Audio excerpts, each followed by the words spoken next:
महान ज्ञान गुण सागर जय, कपि सति लोक उजागर जय।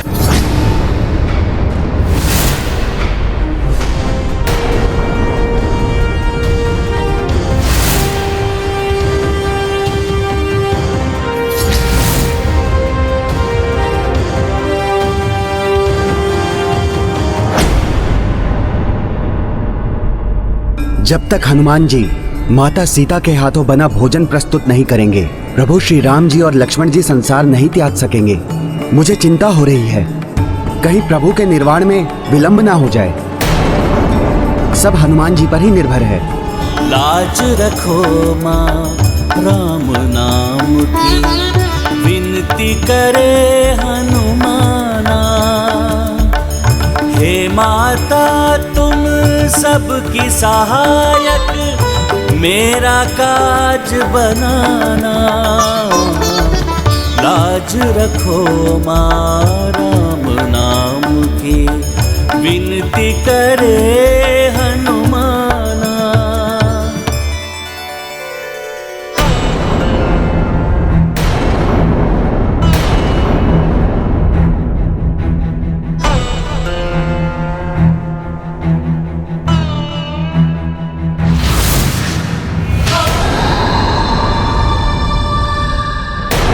माता, आप यहाँ सभी के कुशल का ध्यान रखने का दायित्व मुझे सौंप कर गई थी।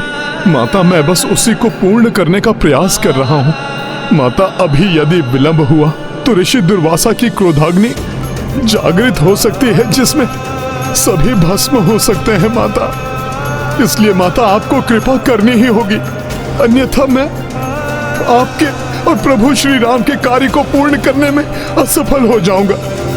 माता, आपको दर्शन देना ही होगा, देना ही होगा माता, देना ही होगा माता।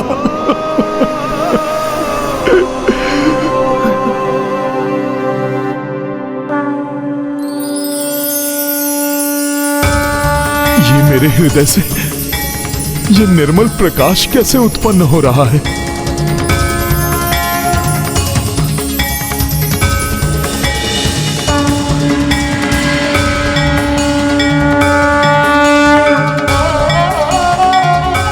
माता, प्रणाम माता।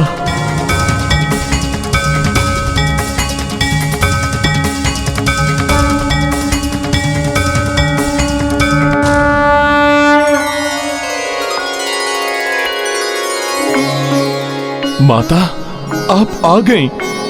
आपने अपने इस पुत्र की लाज रख ली माता। माता, मुझे विश्वास था कि आप अयोध्या पर छाए संकट को दूर करने के लिए अवश्य आएंगे।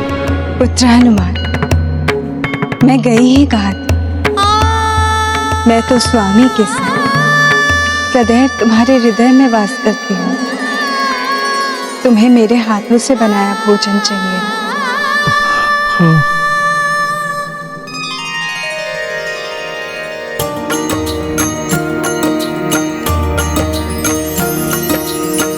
सीता प्रगति कपि के बुलाए, अपने हाथों रसोई बनाए। देख पवन सुत हर्षित पुलकित, नयन स्नेह भय नीर पूरित। राम सिया राम जय हनुमान। राम सिया राम जय हनुमान। ये गाथा महाबली हनुमत की, रुचिकर लीला राम भगत की। जय जय जय रघुनंदन राम, जय जय जय महाबली हनुमान। जय जय जय रघुनंदन राम, जय जय जय महाबली हनुमान। पुत्र, ऋषिवर को भोजन करवाने के पश्चात प्रभु श्री राम, पुत्र लवकुश और संपूर्ण परिवार को भी भोजन अवश्य करवाना। तुम भी भोजन अवश्य करना पुत्र। अपने इस पुत्र द्वारा ऋषिवर को दिए हुए वचन को सत्य करने के लिए माता आपको अनेकों धन्यवाद। प्रणाम माता।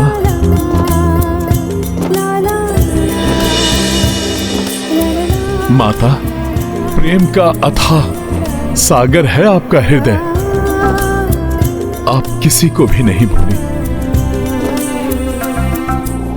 एक पहर पूर्ण होने को है। कहाँ है हनुमान?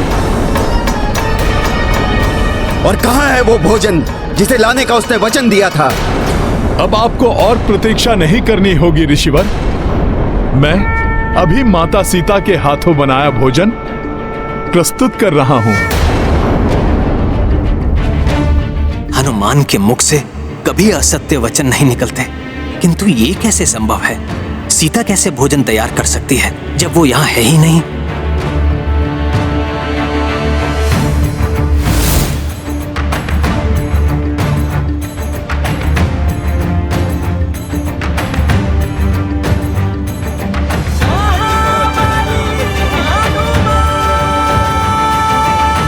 आप सभी मुझे विस्मय से देखते ही रहेंगे या फिर मेरी सहायता भी करेंगे?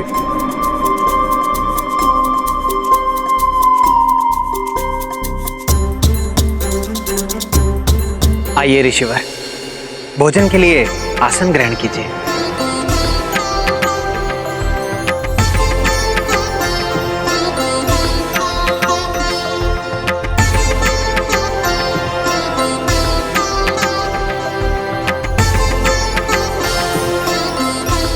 हनुमान, भोजन तो तुम अवश्य ले आए हो, किंतु स्मरण रखना मैंने क्या कहा था। मुझे स्वाद में कोई भेद नहीं मिलना चाहिए। ऋषिवर, सच्ची निष्ठा तो असंभव को भी संभव बना देती है। मैंने अपने प्रभु श्री राम के समक्ष आपको वचन दिया है ऋषिवर। मैं तो बस वही वचन पूर्ण कर रहा हूं।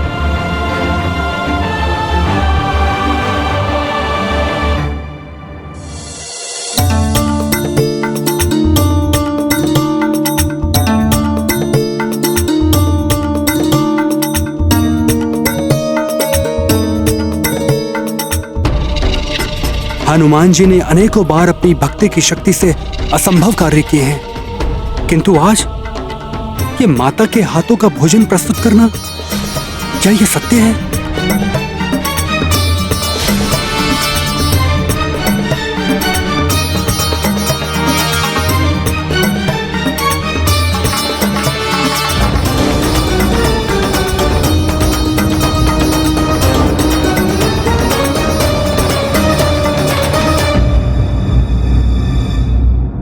इतना स्वादिष्ट भोजन! मैं तो एक ही कौर में तृप्त हो गया हनुमान।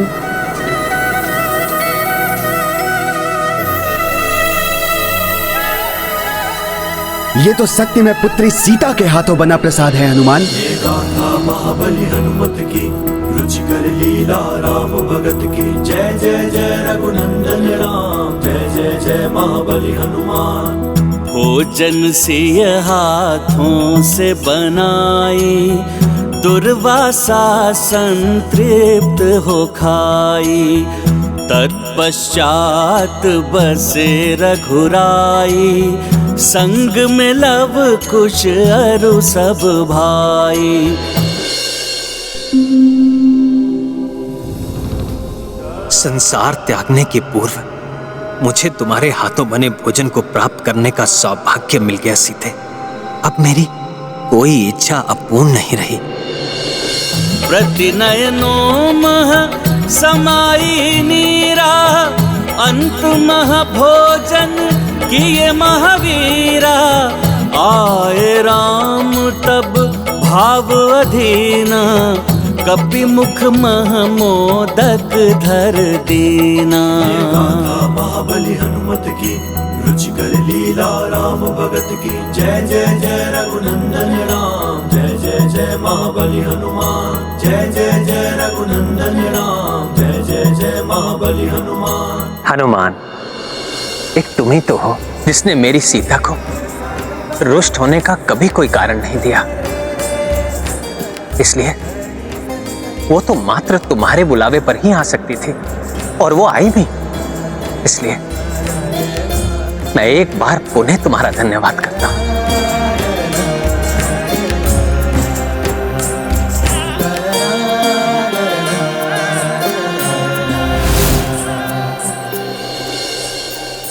इस असाध्य कार्य को साध्य बनाने के लिए आपका बहुत बहुत धन्यवाद हनुमान। मैं भला धन्यवाद का पात्र कहां?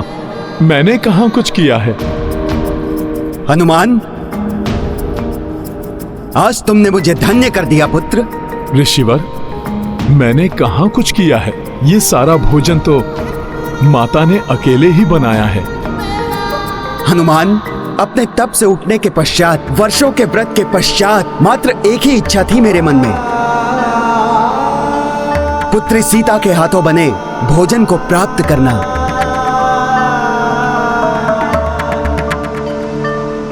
उनके त्याग का ज्ञान था मुझे, किंतु फिर भी मैं अपने इस इच्छा का दमन नहीं कर सका। आज तुमने उनका आवाहन कर मेरी ये इच्छा भी पूर्ण कर दी। मैं तुम्हें आशीष देता हूं हनुमान। तुम्हारी भक्ति की शक्ति की ख्याति तो युग युगांतर तक रहेगी। निराशा के अनंत सागर में डूबे तुम्हारे भक्त तुम्हारा स्मरण करते ही आशावान हो उठेंगे। यही इस तृप्त ऋषि का आशीष है हनुमान।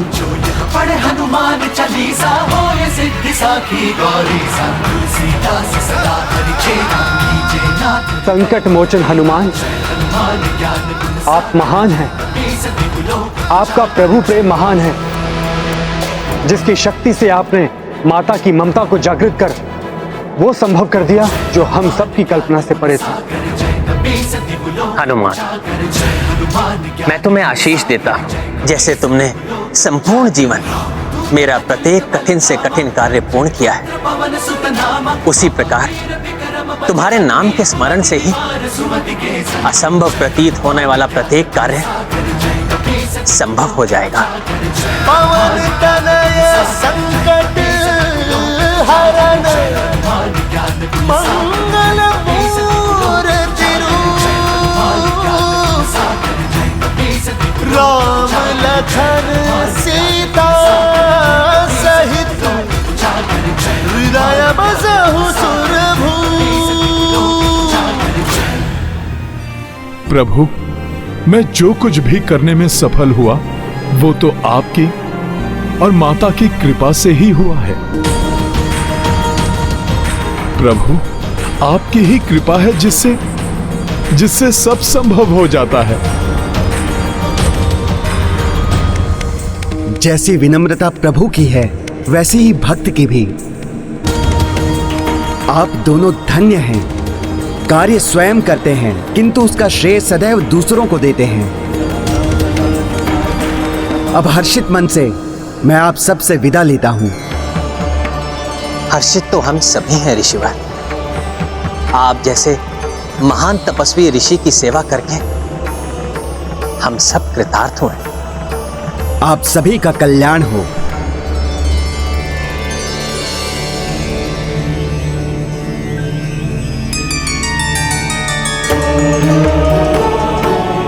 अब आगे का मार्ग मैं स्वयं तय करूंगा।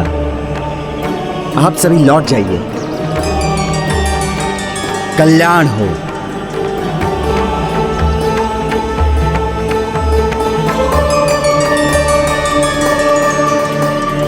मेरा इस संसार को त्यागने का समय तो अभी है, किंतु यदि हनुमान यहां रहा तो वो ऐसा नहीं होने देगा।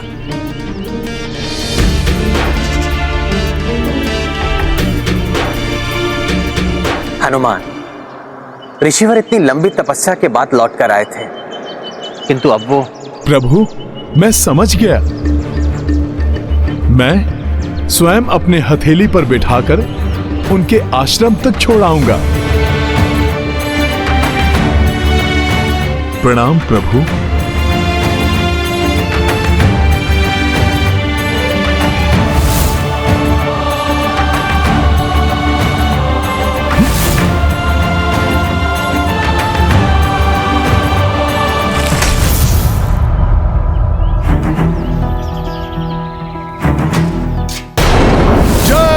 श्री राम।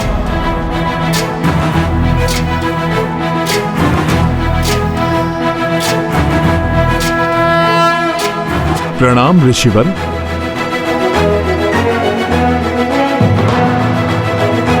आइए ऋषिवर, कृपा कर आप मेरी हथेली पर आरूढ़ हो जाइए, जिससे मैं आपको आश्रम तक पहुंचा दूं। उचित है हनुमान।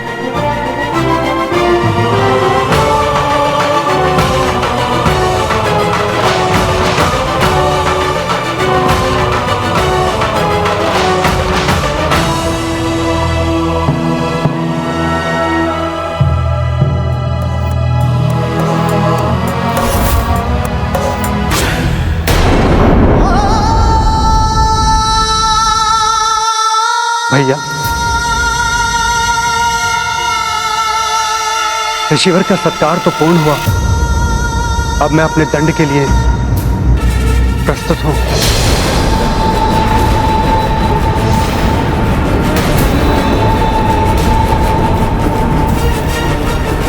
ये तो मेरा सौभाग्य है कि मैं माता की कृपा से प्रभु की दुविधा दूर कर सका। अपने वचन से बंधा हुआ हूं मैं लक्ष्मण, इसलिए मुझे तुम्हें मृत्यु दंड देना ही होगा।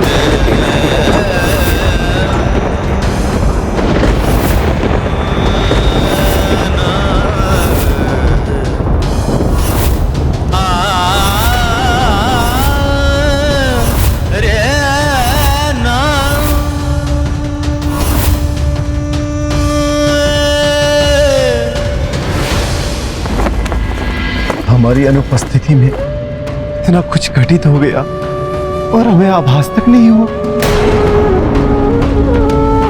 किंतु आश्चर्य, हनुमान जी को तो गंधर्वों के साथ युद्ध करते समय ही ज्ञात हो गया कि भैया किसी बड़ी दुविधा में है। हाँ भैया, वहां हनुमान को देखकर ऐसा प्रतीत हो रहा था मानो जैसे वे भीतर ही भीतर टूट रहे हैं।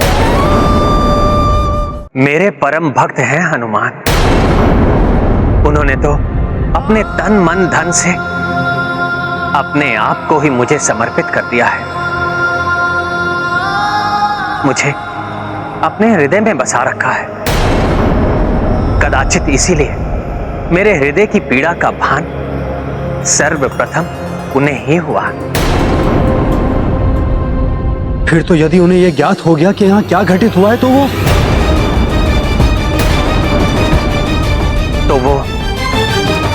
मेरे भूमि लोक को त्यागने के पूर्व ही दुख से बिखर जाएंगे।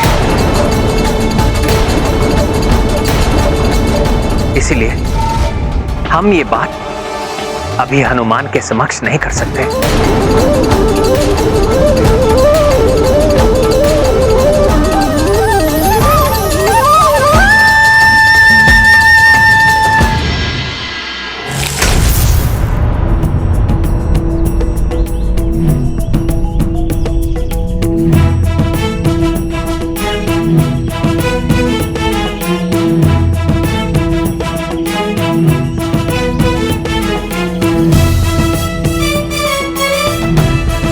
जय श्री राम।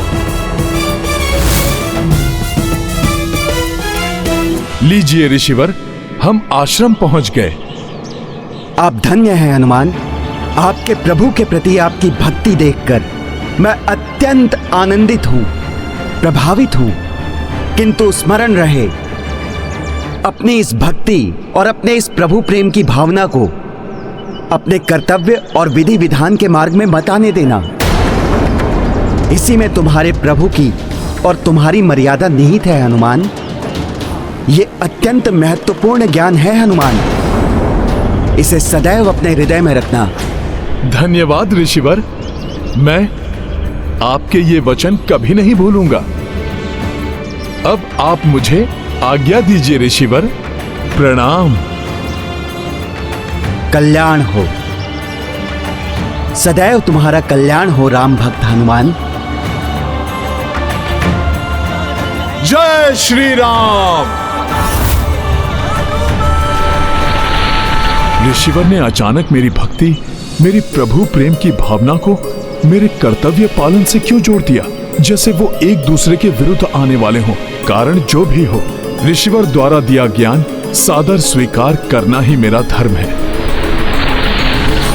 हाँ, यदि हनुमान को तनिक भी आभास हुआ तो वो मुझे लक्ष्मण को दंडित कर मुझे उसके साथ भूलोक से प्रस्थान कभी नहीं करने देगा। हनुमान ही नहीं भैया, ये तो हम भी नहीं करने देंगे आपको। हमें पीछे छोड़कर आपको हम कहीं नहीं जाने देंगे भैया।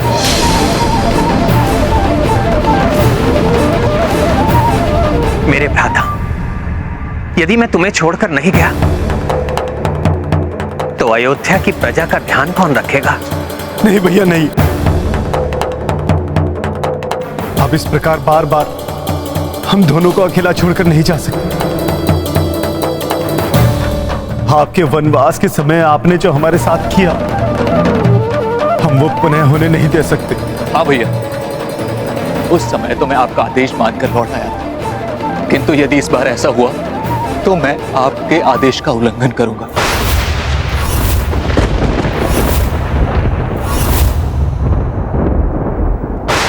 जब आप वनवास में थे तब भ्राता भरत नंदीग्राम में स्थित हो गए। शोकाकुल माताओं को अश्रु बहाते हुए, भाभी माओं को वियोग के दुख में घुलते हुए इस सुनसान राजमहल में मैंने अकेले देखा है। अब एक बार फिर से मैं वो कष्ट सहन नहीं कर सकता। भैया, पिछली बार तो हनुमान ने मुझे अपने प्राण त्यागने से रोक लिया, किंतु इस बार मुझे हनुमान भी नहीं रोक पाएंगे।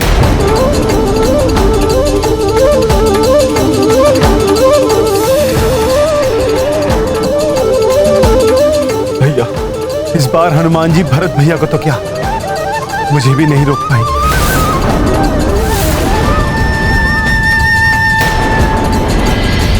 मैंने प्रभु श्री राम के भूलोक त्यागने का संयोग उत्पन्न तो कर दिया है, किंतु उन्हें और उनके भ्राताओं को इस स्थिति में देखकर मुझे ऐसा प्रतीत हो रहा है कि मैंने उन्हें बहुत बड़ी कठिनाई में डाल दिया है।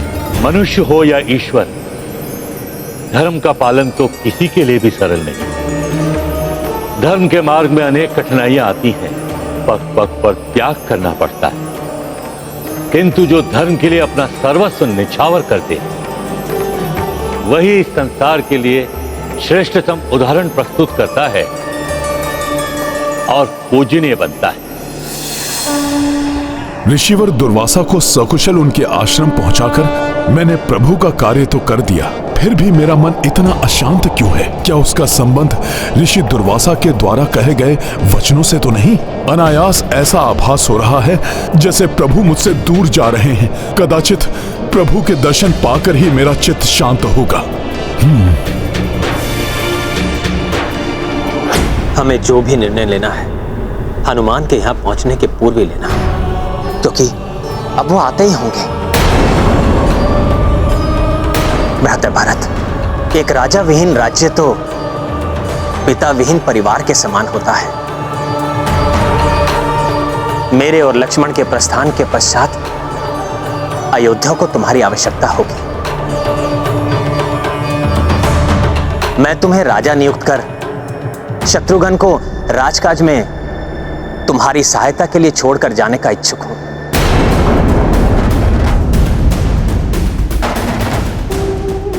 भैया, कृपया ऐसा ना करें। आप जो भी निर्णय ले हमें अपने साथ रखें। आपके बिना तो प्राण विहीन हो जाएंगे भैया, हम राजधर्म नहीं निभा सकेंगे।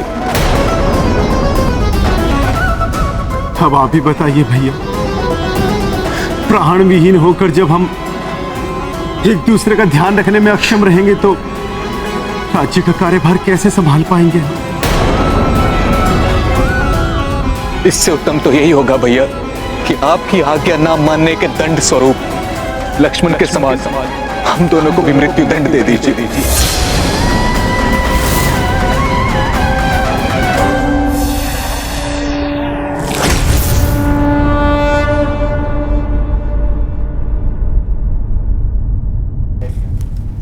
भैया, आपकी असीम वेदना का भान है मुझे, किंतु मुझे यह भी ज्ञात है कि आपके बिना भ्राता भरत और शत्रुघ्न भी नहीं रह सकेंगे।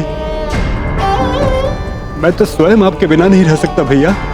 और सत्य तो यह है कि हम में से कोई भी नहीं जो अपने आप को इस राज सिंहासन के योग्य समझे। इस पर आपके सिवा यदि कोई स्थित हो सकता है तो वो आप ही के स्वरूप है भैया। अब इस राज सिंहासन पर लवकुश का अधिकार। मेरी भी यही मान्यता है भैया। आपके पुत्र योग्य है, पराक्रमी है। युद्ध भूमि में उन दोनों के पराक्रम के हम साक्षी। बुद्धि, विवेक, ज्ञान सब में परिपूर्ण है वे। आपके बाद यदि इस सिंहासन पर कोई बैठने योग्य है तो केवल वही है भैया।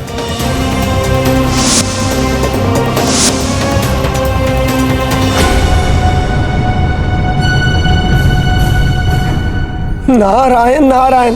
प्रभु और उनके भ्राता तो विचार विमर्श में खोए हैं। समय बीतता जा रहा है, कहीं इस बीच हनुमान लौटकर उनकी वार्तालाप ना सुन ले, उन्हें ज्ञात ना हो जाए कि निकट भविष्य में क्या होने वाला है। अन्यथा वही होगा जिसका भय हमें नहीं स्वयं प्रभु श्री राम को भी था। देवर्षि नारद, हनुमान को जितना मैं समझता हूँ उसके अनुसार तो प्रभु के भूलोक त्यागने का विचार सुनकर वो प्रभु प्रेम में बह जाएंगे और ऋषि दुर्वासा की बात तो क्या, वो सब कुछ भुला बैठेंगे। क्योंकि जब वो गंधर्वों से युद्ध कर रहे थे और यमराज ने ब्रह्मदेव का संदेश प्रभु श्री राम तक पहुंचाया था, तब उनके आभास मात्र से ही हनुमान की क्या स्थिति हुई थी वो हम सब में से किसी से छिपी नहीं है। अब जब हम सब ने निश्चय कर ही लिया है तो हमें लवकुश के राज्य अभिषेक की तैयारी करनी चाहिए। लवकुश को ही अयोध्या का आधा आधा राज्य सौंपकर हम चारों भ्राता एक साथ सरयू के पावन जल में जल समाधि लेंगे।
हनुमान जी ने अवश्य सब कुछ सुन लिया है। अब क्या होगा, क्या करेंगे हनुमान? अपने इस भोले भक्त हनुमान को मैं कैसे समझा सकूंगा?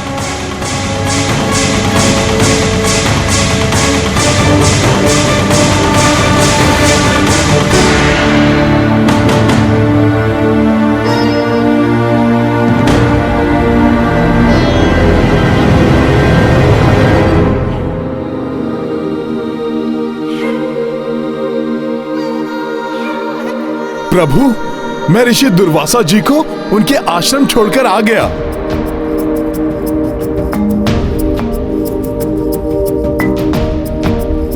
किंतु प्रभु, जब मैं लौटा तो आप सब लोग इतने चिंतित क्यों थे?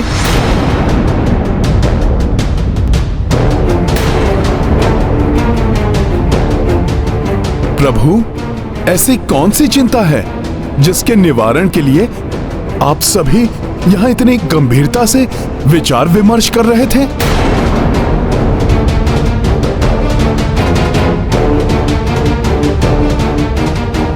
हनुमान जी, हम तो बस लवकुश के भविष्य के बारे में बातें कर रहे थे। जिनके भविष्य के विषय में हम निर्णय ले रहे हैं, बहुत समय से उनके दर्शन नहीं हुए। हनुमान जी, क्या आप उन्हें यहाँ ढूंढ के ला सकते हैं? हाँ लक्ष्मण भैया, उन दोनों के साथ तो मुझे भी बहुत आनंद आता है। लक्ष्मण भैया, मैं अभी गया और उन दोनों को लेकर अभी आया।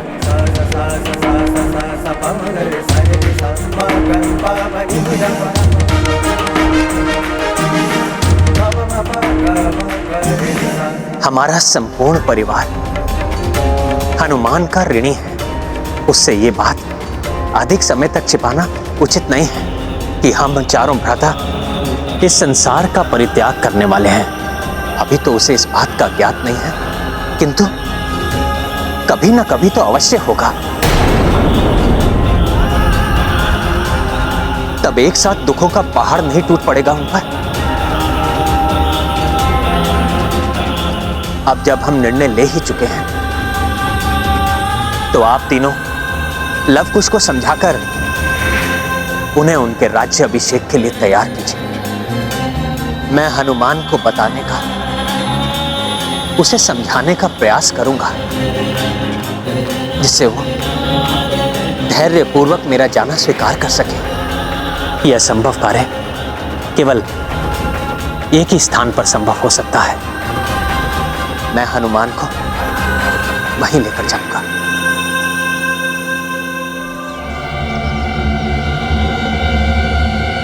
कहां हैं ये दोनों? कहीं लक्ष्मण भैया ने मुझे वहां से हटाने के लिए तो लवकुश को ढूंढने के लिए नहीं भेज दिया? चारों भ्राता लवकुश के भविष्य के लिए इतने चिंतित क्यों थे? प्रभु ने तो यही कहा था कि वो उन दोनों के विषय में ही बात कर रहे थे। कहीं प्रभु मुझसे कुछ छिपा तो नहीं रहे?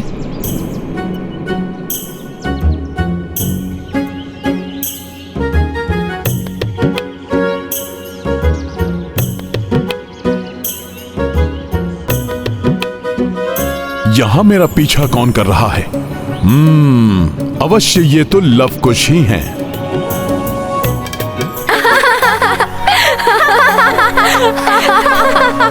हनुमान जी, हमें आपके साथ बहुत आनंद आता है। आप हमारा साथ कभी मत छोड़िएगा। मैं वचन देता हूं, कभी भी तुम दोनों को छोड़कर कहीं नहीं जाऊंगा। किंतु अभी तुम दोनों को प्रभु श्री राम ने बुलाया है। शीघ्र चलो मेरे साथ। पिताश्री ने बुलाया है? किंतु क्यों? कोई विशेष कारण है क्या हनुमान जी? मुझे तो मात्र इतना ही ज्ञात है कि तुम दोनों के भविष्य के बारे में प्रभु कुछ बताना चाहते हैं। चलो चलो, राजभवन चलो। जी हनुमान जी। पिताश्री!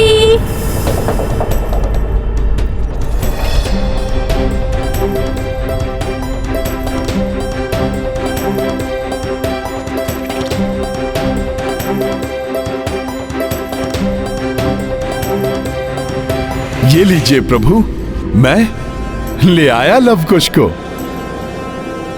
आप सभी हमारा प्रणाम स्वीकार कीजिए।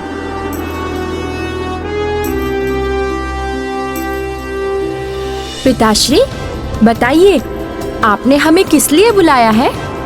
किसी शत्रु को पराजित करना है क्या? हम युद्ध के लिए तैयार हैं। आज्ञा दीजिए।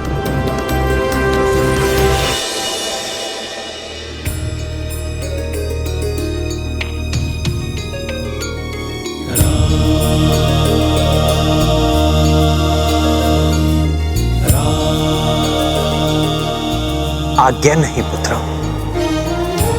ये तो एक पिता का अनुरोध मात्र है। मुझे आशा है कि तुम मेरी बात समझोगे, उसे टालोगे नहीं। पिताश्री, आपका अनुरोध भी हमारे लिए आज्ञा समान ही तो है, और आपके आदेश का पालन करना तो पुत्र धर्म ही नहीं, राजधर्म भी है। आप आदेश दीजिए पिताश्री, आप जो कार्य देंगे हम उसे अवश्य पूर्ण करेंगे।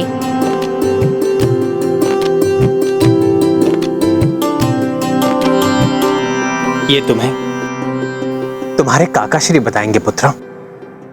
मुझे अभी एक अन्य महत्वपूर्ण कार्य करना है।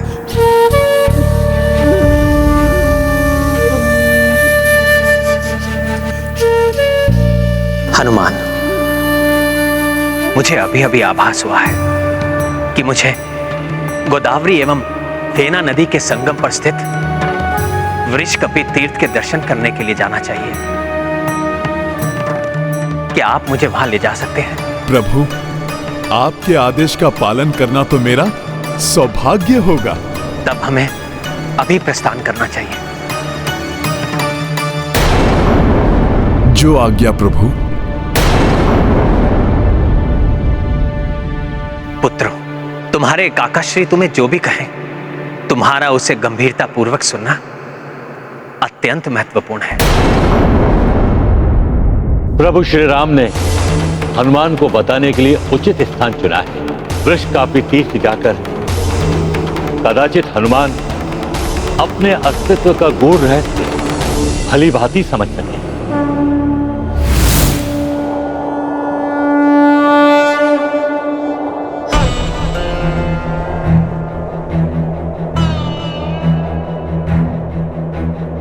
हनुमान के हृदय को भेदने वाला जो समाचार मैं उन्हें देने जा रहा हूं, उसके लिए मुझे अभी से तैयार करना चाहिए, अन्यथा एकाएक सुनकर कदाचित वो सहन न कर सके। किंतु मैं बताना प्रारंभ भी करूं तो कैसे? हनुमान, तुम तो मेरे वो भोले भक्त हो जिसने मेरे प्राण बनकर पग पग पर मेरा साथ दिया। अपने प्राण छोड़ने के साथ तुम्हारा साथ छोड़ने का भी समय आ गया है। ये कैसे बताऊं तुम्हें?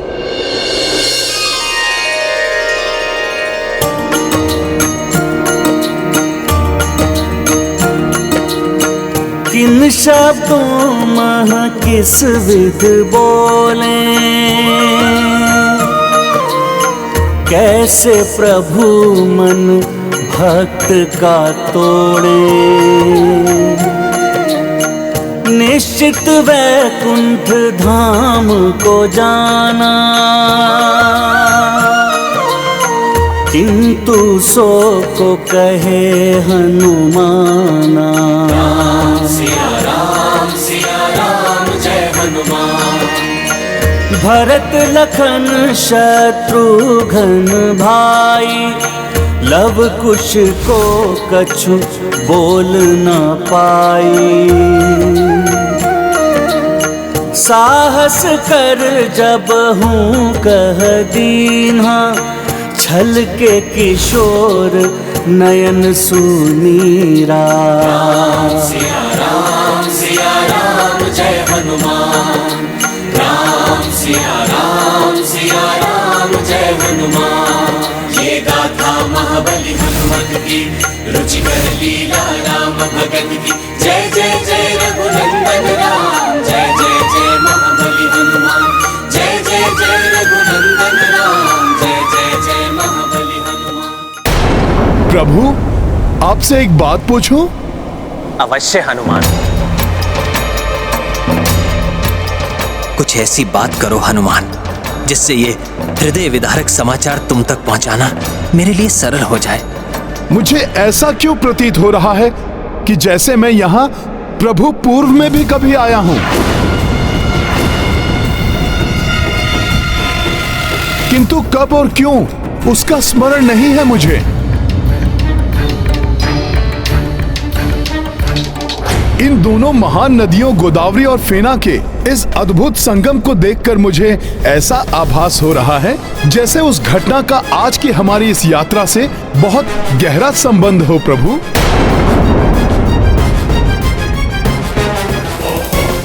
प्रभु, बड़ी विचित्र बात है। ऐसा आभास क्यों हो रहा है मुझे? प्रभु बताइए ना।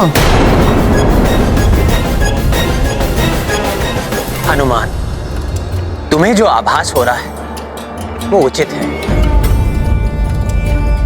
दोनों घटनाएं वास्तव में एक दूसरे से संबंधित हैं। हनुमान, ये वृषकपि तीर्थ है। मैं इसकी संपूर्ण कथा तुम्हें नीचे उतरने पर सुनाऊंगा। संभव है तब तुम्हें समझ में आ जाए।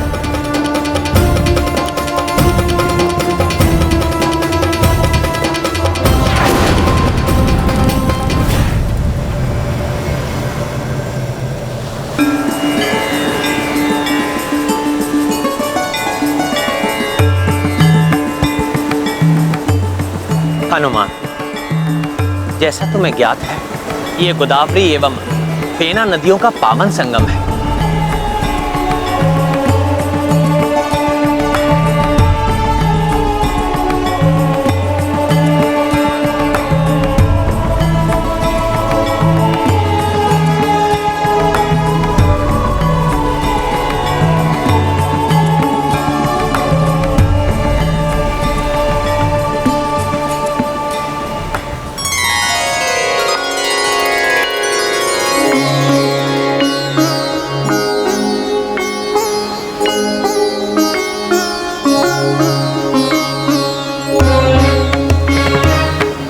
तीर्थ पर आने से श्रद्धालु को भगवान शिव और भगवान विष्णु दोनों का आशीष प्राप्त होता है।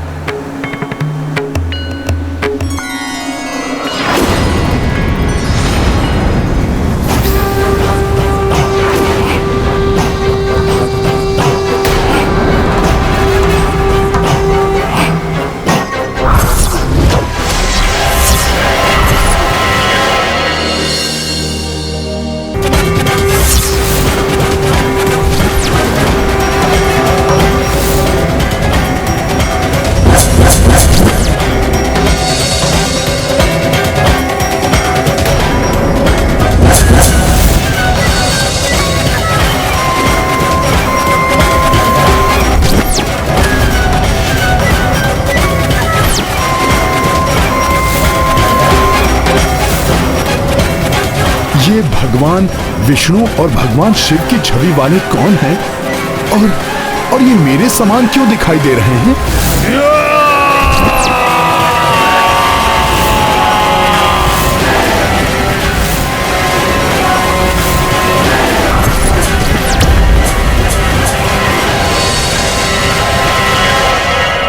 प्रभु, विचित्र सा आभास क्यों हो रहा है मुझे?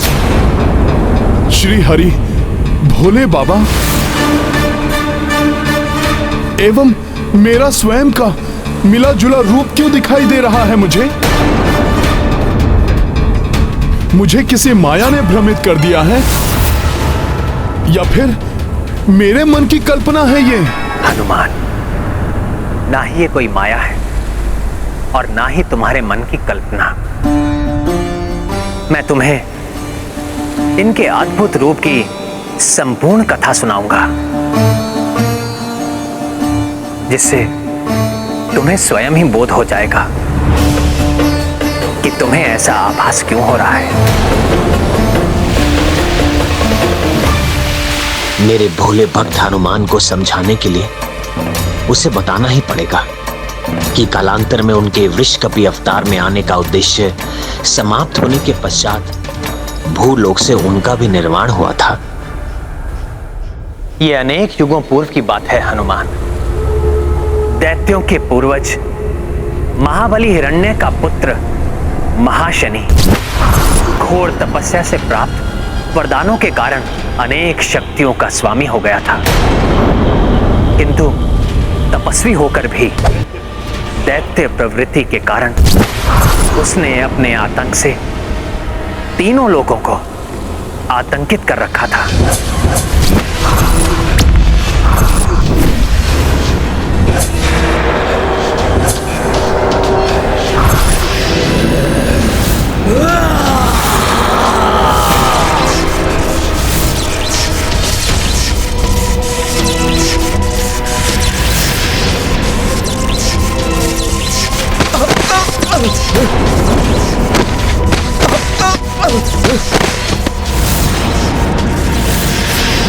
मेरी सेना का अंत कर दिया दैत्यराज महाशनि।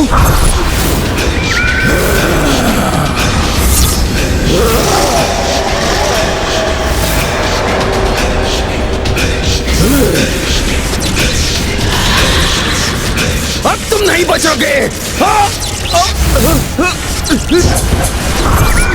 सभी विरोधी राजाओं का वध करके महाशनि ने पाताल लोक और भूलोक पर अपना आधिपत्य जमा लिया था। अब उसका अगला लक्ष्य था इंद्रलोक। प्रभु, क्या वो इतना शक्तिशाली था कि देवताओं से भी युद्ध कर सके? उसे विश्वास था कि उसकी शक्ति के समक्ष देवता नहीं टिक पाएंगे, इसलिए इंद्रलोक पर आक्रमण करने के लिए वो एकाकी ही जा पहुंचा। उसके एक भयानक गर्जन से देवताओं के हृदय भी कंपित हो उठे। देवराज इंद्र, यदि अपनी भलाई चाहते हो तो महाशनि को स्वर्गलोक सौंपकर चले जाओ, क्योंकि महाशनि से युद्ध करने का सामर्थ्य नहीं है तुम देवताओं में। मूर्ख महाशनि! पाताल और भूलोक पर विजय प्राप्त करके तुम स्वयं को महाबली समझने लगे, जो देवलोक को विजित करने का दुस्साहस कर बैठे। स्वर्ग नहीं, काल कोठरी मिलेगी तुम्हें तुम्हारी इस उद्दंडता के लिए। काल कोठरी महाशनि को नहीं, तुम्हें मिलेगी इंद्र, वो भी स्वर्गलोक की नहीं, पाताल लोक की।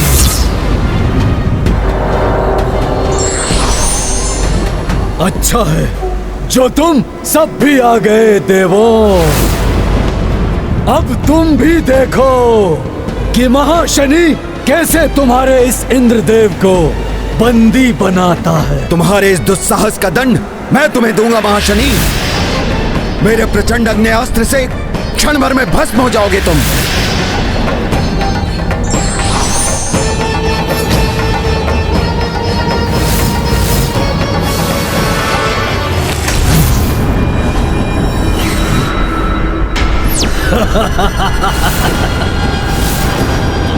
अग्निदेव, तुम्हारा अग्नेयास्त्र मेरा कोई अहित नहीं कर सकता।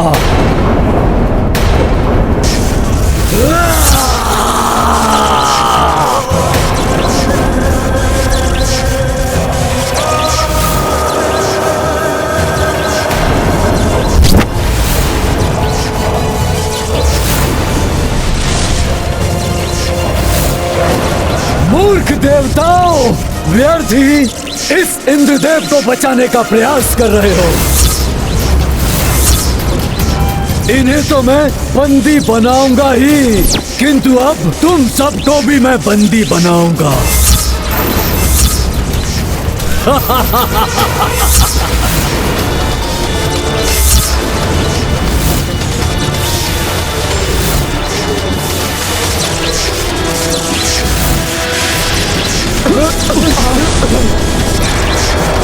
महाशनि!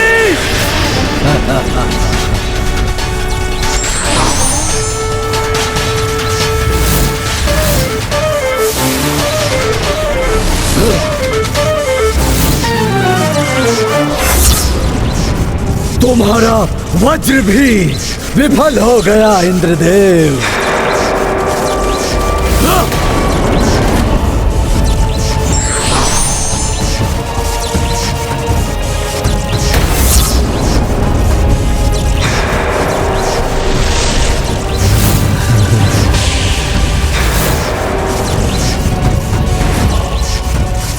छोड़ दो मुझे, छोड़ दो।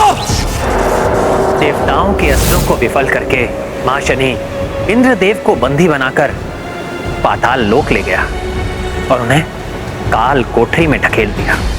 देखा इंद्रदेव, किसने किसे बंदी बनाया? महाशनि ने तुम्हें इस काल कोठरी में बंदी बना दिया है। अर्थात स्वर्ग लोक पर भी महाशनि ने अपना आधिपत्य बना लिया था। हाँ हनुमान, वरदानी शक्तियों के कारण उसने सहजता से देवताओं को विवश करके इंद्रदेव को बंदी बना लिया था। तो क्या देवताओं ने उसके पश्चात इंद्रदेव को मुक्त कराने का कोई भी प्रयास नहीं किया? क्या करते देवता, विवश हो गए थे। अधीनता स्वीकार करनी पड़ी उन्हें उस दैत्य की, यही नहीं, वरुण देव को संधि बनाए रखने के लिए उसने महाशनि से अपनी पुत्री का विवाह करना पड़ा। वरुण देव के बारंबार आग्रह करने पर अंततः महाशनि इंद्रदेव को मुक्त करने के लिए तत्पर हुआ। जाओ इंद्रदेव, तुम्हें मुक्त किया महाशनि ने, तुम स्वतंत्र हो।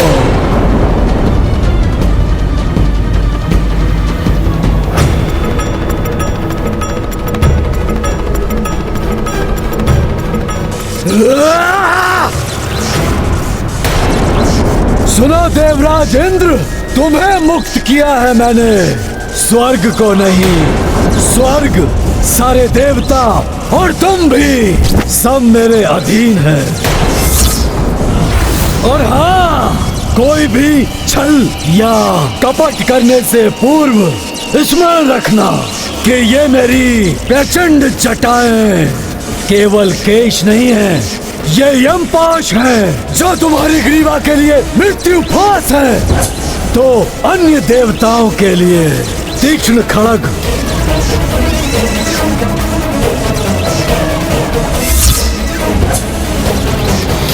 प्रभु, महाशनि ने तो इंद्र आदि देवताओं को अपने अधीन कर लिया। प्रभु, किंतु ये सब उस अद्भुत रूप से कैसे जुड़ा है जिसका आभास मुझे हुआ था? मैं वही बताने वाला हूं हनुमान।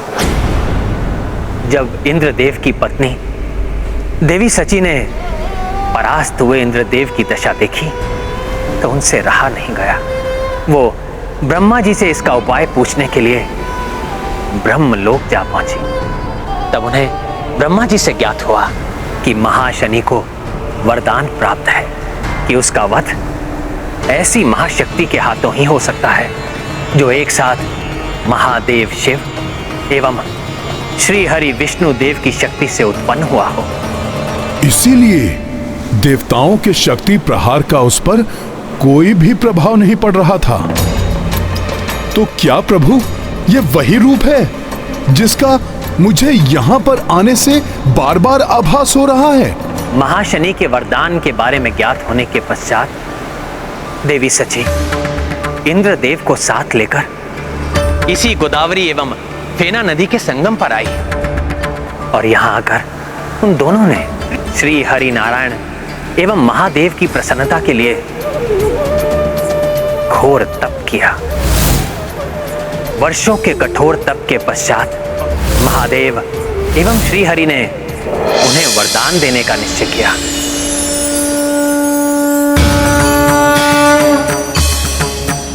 प्रणाम महादेव। प्रणाम श्री हरि। प्रणाम श्री हरि। इंद्रदेव, देवी शची, आपके कठोर तप से हम प्रसन्न हुए। अतः आप दोनों तपस्या का फल प्राप्त करने के लिए अधिकारी हो गए हैं। कहिए, क्या वरदान चाहिए आपको? दुष्ट दैत्यराज महाशनि का अंत और उसकी मृत्यु से स्वर्ग आदि तीनों लोकों में शांति। तथास्तु।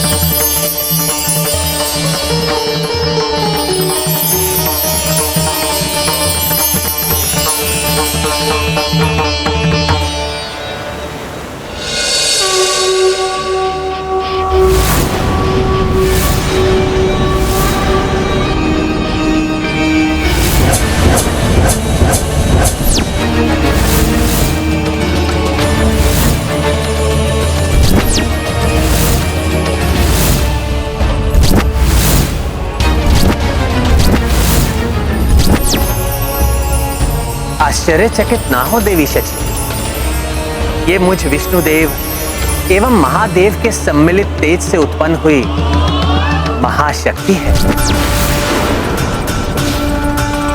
इसे जगत वृषकपि के नाम से जानेगा।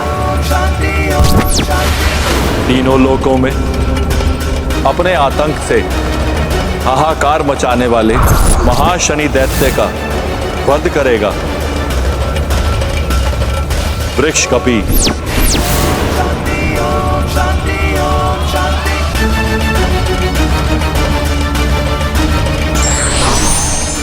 हे मां बलशाली वृषकपि, दुष्ट दैत्यराज महाशनि का अंत करके हम सब पर उपकार कीजिए एवं तीनों लोग को उनके आतंक से मुक्ति दिलाई।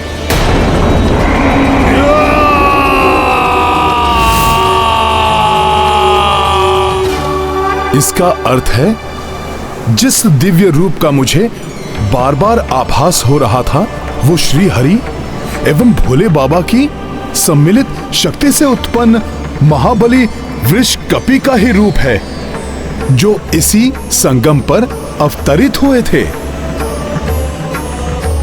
हाँ हनुमान, इसीलिए इस स्थान का नाम वृषकपि तीर्थ पड़ा।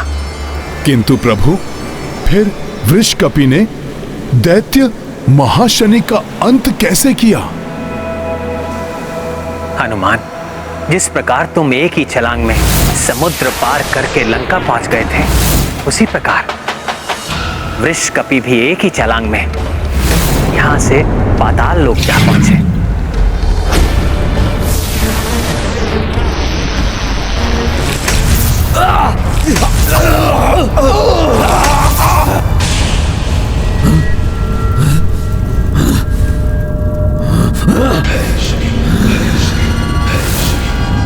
पाताल लोक में ये भूकंपन, ये धरती का फटना किसने किया होगा? ये दुस्साहस महाशनि!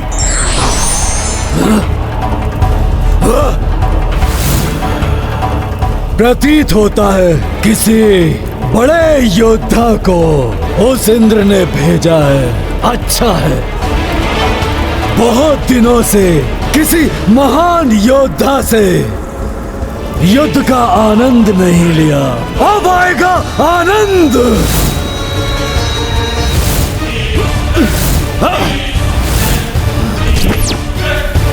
तुम जो भी हो, तुम्हारी मृत्यु तुम्हें यहां खींच लाई है।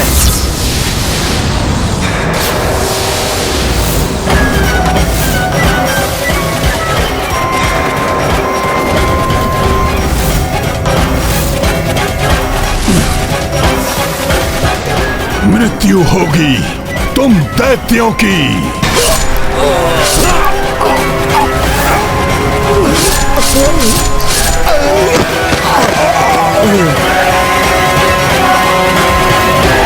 महाशनि नहीं है इनमें।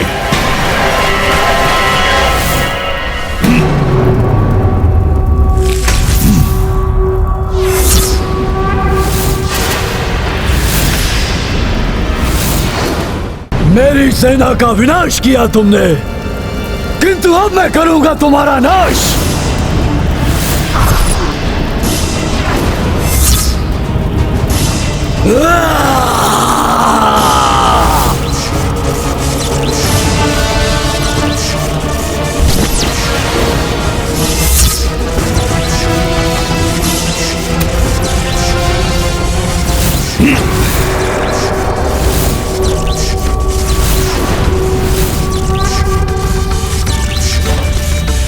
महाशनि, नाश तो होगा तुम्हारा, सर्वनाश होगा। ये कौन है जिसने मेरी जटाओं को इस प्रकार पकड़ लिया है?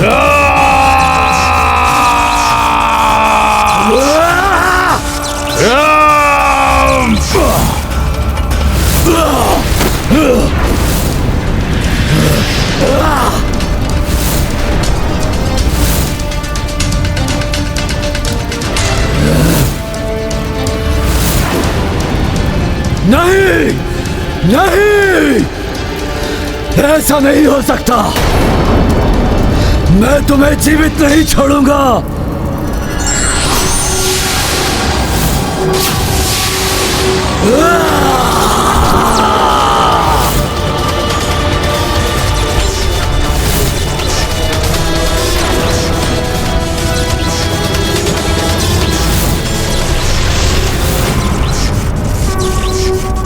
मेरा प्रहार विफल कैसे हो गया? नहीं, तुम्हारा अंत होगा, अवश्य होगा।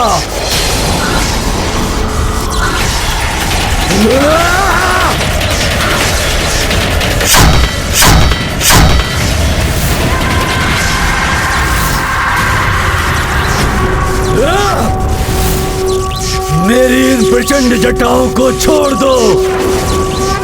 आज से पूर्व तो कोई ऐसा नहीं कर पाया।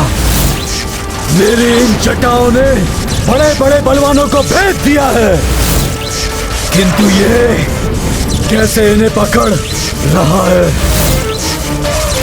कौन ये? मृत्यु, मृत्यु हूं मैं तुम्हारी।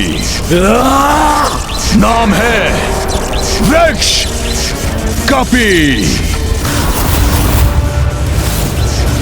अब होगा आरंभ तुम्हारे अंत का।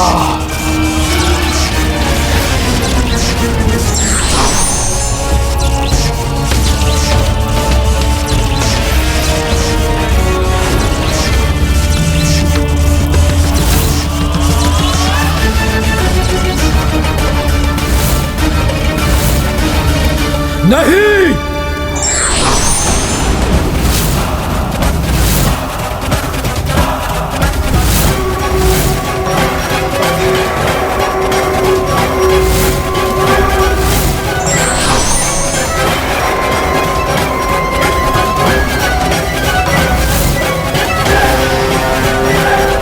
नहीं, ऐसा नहीं हो सकता। मेरी मृत्यु नहीं हो सकती। मुझे कोई नहीं मार सकता।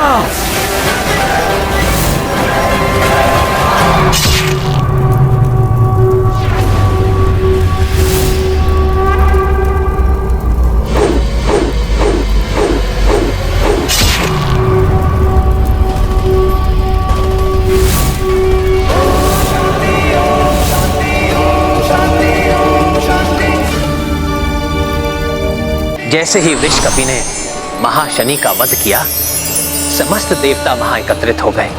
उन्होंने वृषकपि को धन्यवाद दिया।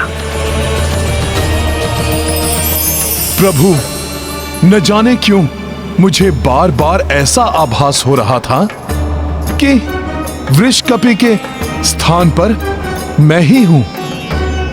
प्रभु, क्या रहस्य है ये?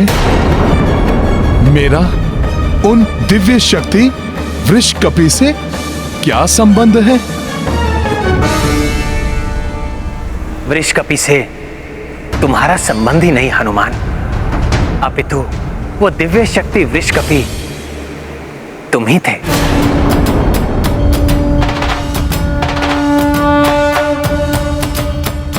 यही बताने के लिए मैं तुम्हें यहां लाया था हनुमान। उस युग विशेष में तुम्हारा अवतार मात्र दैत्यराज महाशनि का वध करने के लिए ही हुआ था। उसके वध के पश्चात तुम्हारे अवतार लेने का उद्देश्य पूर्ण हो गया था, अतः तुम वापस लौट गए थे। उसी प्रकार इस युग में मेरे जन्म लेने का उद्देश्य पूर्ण हो गया है।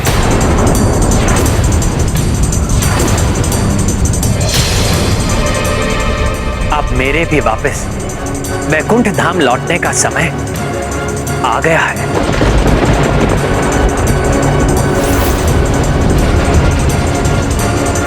प्रभु के विछोह की कल्पना ही हनुमान के लिए घोर कष्टदायी है। प्रभु ही तो संसार है हनुमान के। प्रभु नहीं तो संसार नहीं। बहुत दुखद है ये हनुमान के लिए। ना जाने हनुमान इसे कैसे स्वीकार कर पाएंगे। हनुमान, तुम भक्त शिरोमणि हो, अपना सर्वस्व समर्पित कर दिया है तुमने मुझे। ऐसे में मेरे निर्वाण की पीड़ा असहाय है तुम्हारे लिए। ऐसी ही पीड़ा का अनुभव मुझे भी हो रहा है हनुमान। प्रभु, मेरा हृदय बैठा जा रहा है। अब कह दीजिए ये सत्य नहीं है।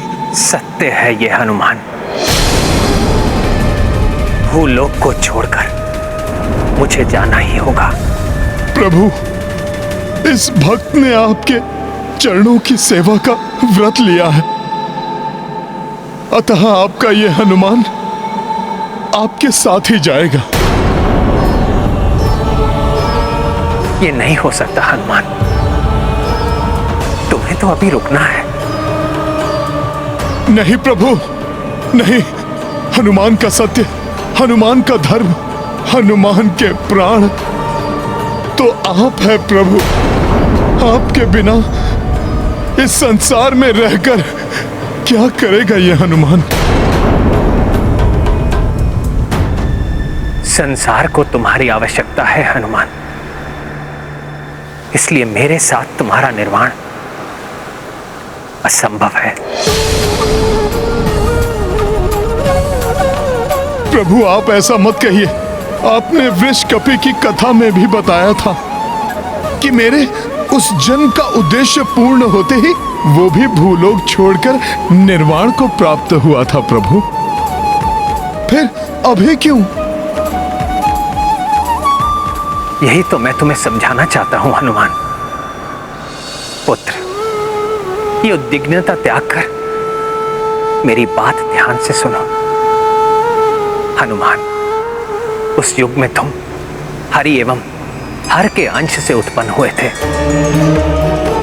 इस युग में भी तुम हरि एवं हर का ही अंश हो। किंतु प्रभु, जगत तो मुझे मात्र हर अर्थात शिव जी का ही अंश मानता है। शिवांश तो तुम हो ही हनुमान, साथ ही तुम हरि के अंश भी हो। यही नहीं, समस्त देवताओं का अंश समाहित है तुम में। प्रभु, ये आप क्या कह रहे हैं? हनुमान, जब रावण की छत्र छाया में राक्षस महाशक्तिशाली हो उठे थे, देवता संकट में पड़ गए थे, तब देवताओं ने जाकर सृष्टिकर्ता ब्रह्मा जी से प्रार्थना की। ब्रह्मा जी देवताओं को साथ लेकर समस्या के हल हेतु शिव जी के कैलाश धाम पहुंचे। नारायण नारायण। हे महादेव, हे प्रलयंकर, हे अभिहंकर, हे संहार के देवता शिव शंकर, अधर्म का नाश करने वाले रावण एवं उसके राक्षसों का संहार करने में हम देवताओं की सहायता कीजिए प्रभु। सृष्टि में अधर्म के नाश संबंधी कोई भी बड़ा परिवर्तन करना हो तो वो सृष्टि के पालनहार भगवान विष्णु की सहायता के बिना नहीं हो सकता। और भगवान विष्णु इस समय अपने अंशा अवतार के रूप में स्वयं ही पृथ्वी पर उपस्थित हैं। पृथ्वी पर भगवान विष्णु के अंश अवतार? हाँ बृहस्पति जी, दिव्य भ्राता युगल नर नारायण भगवान विष्णु के ही अंश अवतार हैं, जो पृथ्वी पर धर्म एवं सदाचरण के स्थापना हेतु कार्यरत हैं।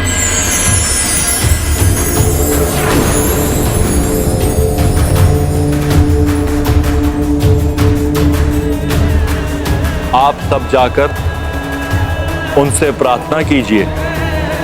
मुझे विश्वास है कि वे अवश्य ही आपकी समस्या का समाधान करेंगे। दिव्य ऋषि युगल नर एवं नारायण श्री हरि जी के अवतार थे? हाँ हनुमान, शिव जी के निर्देशानुसार देवता शीघ्र ही ऋषि युगल नर नारायण की शरण में जा पहुंचे। ऋषि युगल नर नारायण को हम देवताओं का प्रणाम।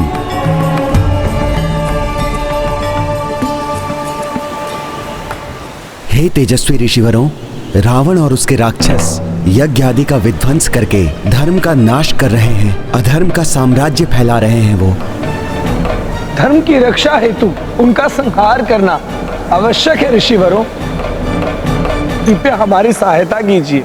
आप सब चिंता मत कीजिए, रावण एवं उसके राक्षसों का शीघ्र ही संहार होगा। उन दिव्य ऋषियों ने ध्यान योग द्वारा अपनी कुंडलिनी जागृत करके अपने दिव्यांश को प्रकाश पुंज के रूप में प्रकट किया। देखते ही देखते उस तेज पुंज में ब्रह्मा जी सहित समस्त देवताओं का अंश भी समाहित हो गया। और तब ऋषि नर नारायण के तेज के रूप में विष्णु देव का अंश ब्रह्मा जी एवं अन्य देवताओं के अंश से पुष्ट होकर शिवजी के कैलाश धाम की ओर प्रस्थान कर गया। और तब समस्त देवताओं के तेज से संपन्न यह ऊर्जा पुंज जाकर शिवजी से उत्सर्जित ऊर्जा पुंज में समाहित हो गया। तत्पश्चात उसे वायुदेव ने ले जाकर महाराज केसरी एवं माता अंजना को प्रदान किया था, जिससे तुम्हारा जन्म हुआ था हनुमान। हरिहर एवं अन्य देवताओं के अंश से जन्मे हनुमान का उद्देश्य अभी पूर्ण नहीं हुआ है। प्रभु, आप मुझे देवांश कहें या जगत मुझे रुद्रांश समझे, किंतु सत्य तो ये है कि मैं मात्र आपका भक्त हूं, आपका तुच्छ सेवक हूं प्रभु। आपकी सेवा के अतिरिक्त कोई भी अन्य उद्देश्य नहीं है मेरे जीवन का प्रभु। जगत को संकट से बचाने वाले संकट मोचन महाबली हनुमान के जीवन के उद्देश्य को एक लघु सीमा में नहीं बांधा जा सकता। भक्त शिरोमणि,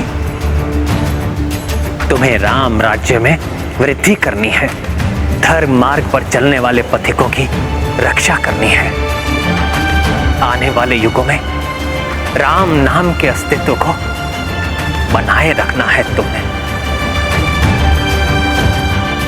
ये आप क्या कह रहे हैं प्रभु? कब तक मैं ये सब करता रहूंगा आपके बिना? मेरे बिना नहीं हनुमान, मेरे नाम मेरी कथा के रूप में मैं स्वयं तुम्हारे साथ रहूंगा। और जब कलयुग में अधर्म पुनः धर्म को कुचलने का प्रयास करेगा, तब धर्म की रक्षा हेतु धर्म के अनुयायियों की सहायता के लिए तुम्हारी भक्ति की शक्ति ही एकमात्र सहारा होगी। प्रभु, हनुमान का सहारा तो मात्र आप हैं। मेरा अस्तित्व, मेरी पहचान आपकी भक्ति, आपकी सेवा ही है प्रभु। उसके बिना तो मैं मात्र एक साधारण सा वानर ही हूं। आप हैं तो युग युगांतर तक मैं हूं। यदि आप नहीं तो मैं भी नहीं हूं प्रभु।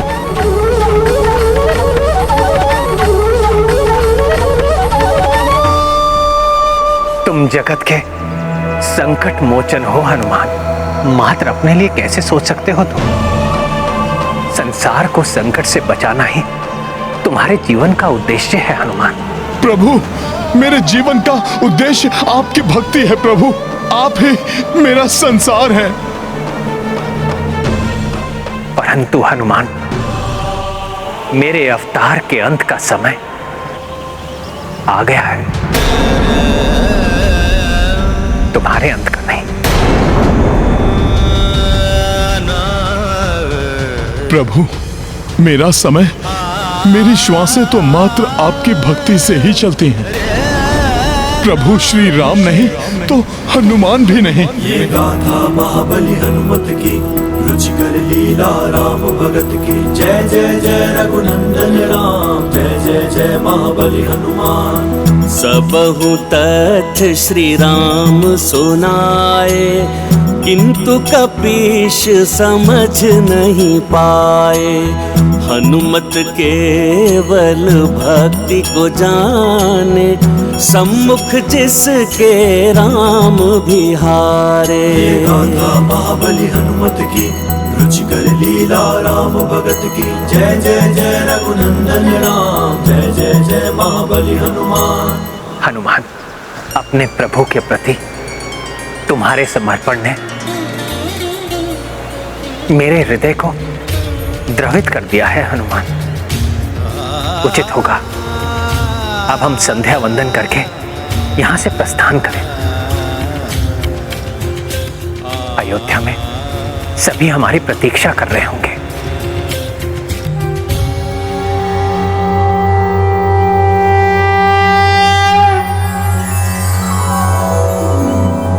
ओम भूर्भुवस्वः तत्सवितुर्वरेण्यं भर्गो देवस्य धीमहि धियो यो न प्रचोदयात् स्वाहा।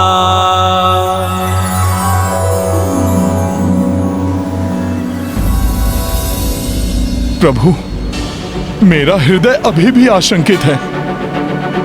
कहीं आप मुझे बिना बताए तो नहीं चले जाएंगे ना? हनुमान, मैं वचन देता हूं,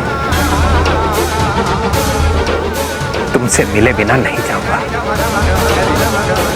किंतु अभी तो हमें अयोध्या के लिए प्रस्थान करना है। उचित है प्रभु, उचित है।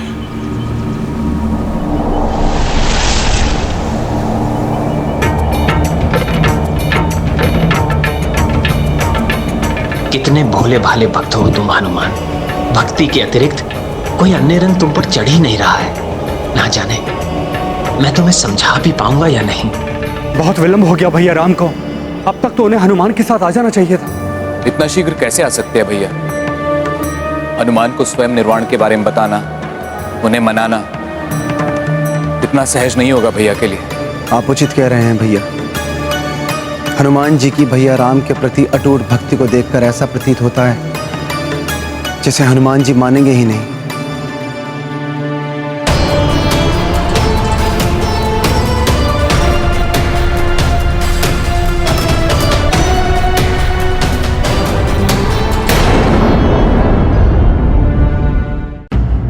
प्रणाम भैया, प्रणाम। प्रभु, अब आप विश्राम कर लीजिए। आप क्लांत हो गए होंगे।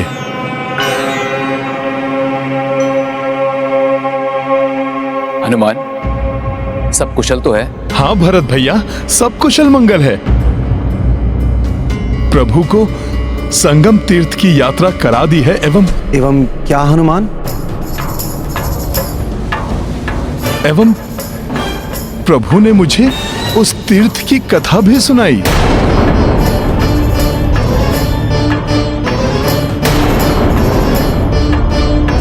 प्रभु को भूख लगी होगी। मैं प्रभु के लिए जलपान लेकर आता हूं।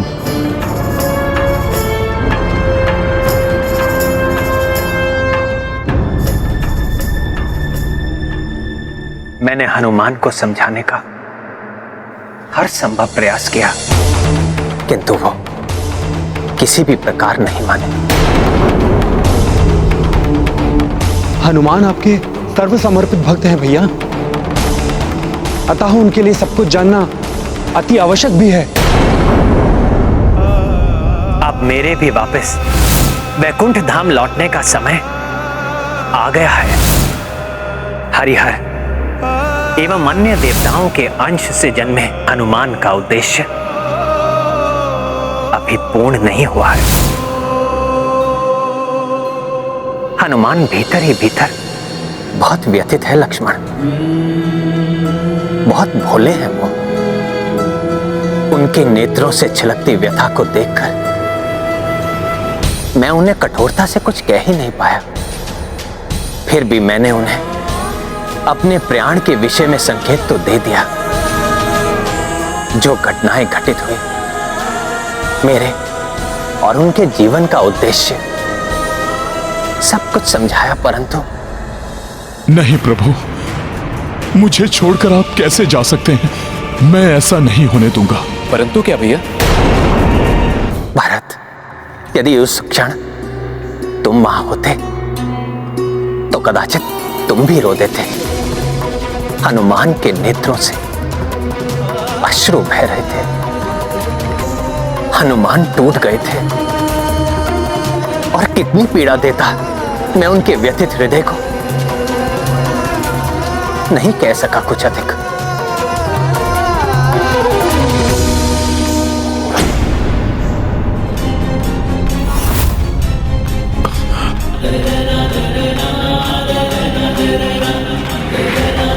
हे विधाता, कैसा भाग्य लेखा है ये। क्या दोष है इन नन्हे बालकों का पहले माता इन्हें छोड़कर गई और अब नहीं नहीं नहीं नहीं नहीं हनुमान, संभलना होगा तुम्हें। यदि इन बालकों ने यह अश्रु देख लिया तो कारण पूछ बैठेंगे। अपने पिता की भांति ये भी तुमसे बहुत स्नेह करते हैं। इन्होंने पूछ लिया तो क्या उत्तर दूंगा मैं? यदि इन्हें प्रभु के प्रस्थान की भनक भी लग गई तो इनके हृदय तो पूरी तरह से बिखर कर रह जाएंगे। क्या मैं तो शांत हूं, फिर भी सुबकने की ध्वनि सुनाई दे रही है।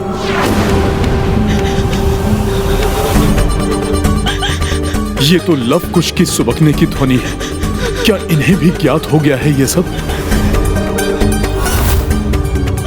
इन नन्हे बालकों की पीड़ा तो अपार होगी। पहले माता और अब पिता भी। हे भगवान,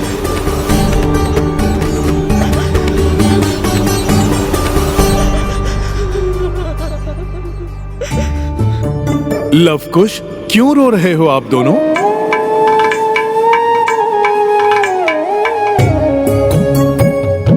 क्या हुआ? क्यों रो रहे हो आप लोग? बताओ मुझे, क्या हुआ? हाँ भैया, हनुमान को स्वयं निर्वाण के बारे में समझाना बहुत कठिन है और इतना ही कठिन होगा लवकुश के लिए। हाँ भरत, उन बालकों के कोमल हृदय पर न जाने क्या बीत रही होगी। हाँ भैया, शोकाकुल है दोनों, किंतु प्रतीत हो रहा है कि दोनों धीरे धीरे स्थिति को स्वीकार करने का प्रयास कर रहे हैं। मैंने किसी प्रकार उनको स्थिति से अवगत करवा दिया है। मैंने हनुमान को सब कुछ बताया, किंतु ये ना कह सका कि निर्वाण के लिए मैंने सरयू नदी में समाधि लेने का निश्चय किया है। हनुमान जी, सरयू नदी। सरयू नदी? क्या लवकुश, क्या है सरयू नदी में? कुश, उचित होगा कि हम हनुमान जी को सब बता दे। ये सबके संकट हरते हैं, हमारे संकट भी हरेंगे। हाँ अंकुश, अवश्य हरूंगा तुम्हारे संकट। बताओ बताओ, हुआ क्या है? हमारा राज्य अभिषेक होने वाला है। ये तो प्रसन्नता की बात है ना?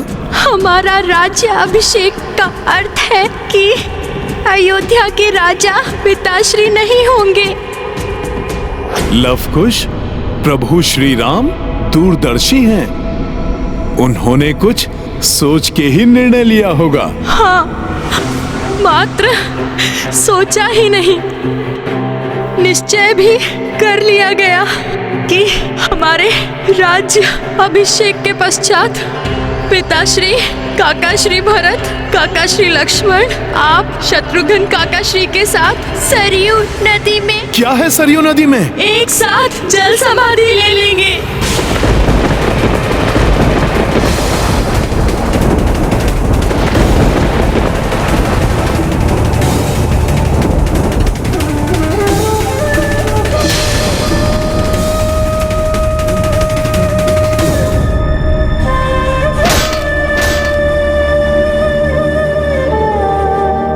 ये है रामायण,